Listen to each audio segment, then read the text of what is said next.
In today's video, I'm going to teach you how to build a self-learning AI agent in n8n. If you find this useful, consider subscribing and liking the video.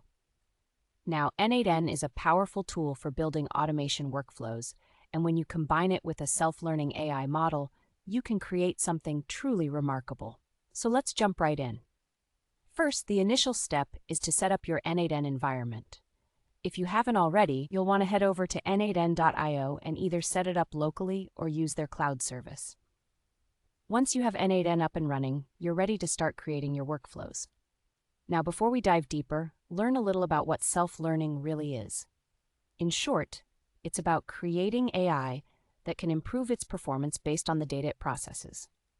This means we want the agent to not just perform tasks, but learn from them to make better decisions over time. Next, you'll want to create a new workflow in n8n. Click on New, and you'll be directed to a blank canvas where all the magic happens. The first thing you'll need is a trigger node. This can be anything from a webhook that listens for incoming data, a great way to start your AI learning process. After setting up your trigger, let's connect your agent to a data source. This could be anything from a database where it stores its past operations to an API that provides relevant data for training the AI. For example, the HTTP request node can be useful to call an external API that serves your training data. Once you have your data flowing into the workflow, the next step is crucial: building the self-learning logic. This is where the real AI comes into play. You can use a pre-trained AI model or create custom logic using a node that processes the incoming data. For example, the code node can be used to write JavaScript functions that analyze and modify your incoming data based on what's learned from previous interactions. Don't worry if you're not a coding expert. n8n supports many integrations that can simplify this process. If you're using a machine learning model such as TensorFlow or scikit-learn, you can set up a node to call your model for predictions and training. Ensure that your model can accept new data and has the ability to retrain itself as new information comes in.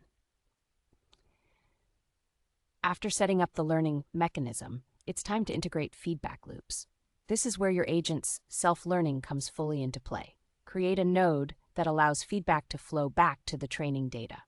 For instance, after a decision is made, the agent should log the outcome and use that to refine its model. You could use a function item node to implement some conditional logic, allowing your AI to learn from success and failure. Once you have everything wired up, it's time to test the workflow. Head over to the top right corner, click on the play button, and watch your self-learning AI agent spring to life. Pay attention to the data it processes and see how it adapts and learns through the iterative cycles you set in place. To wrap up, remember that building a self-learning AI agent in n8n doesn't have to be complicated. The key is understanding your flow of data, how you want the agent to learn, and what feedback structure you implement. Keep iterating, and you'll find ways to make your agent smarter and more efficient over time. Thanks for tuning in, and I hope this helps you start your journey into the world of self-learning AI with n8n. If you found this video helpful, don't forget to subscribe and like it.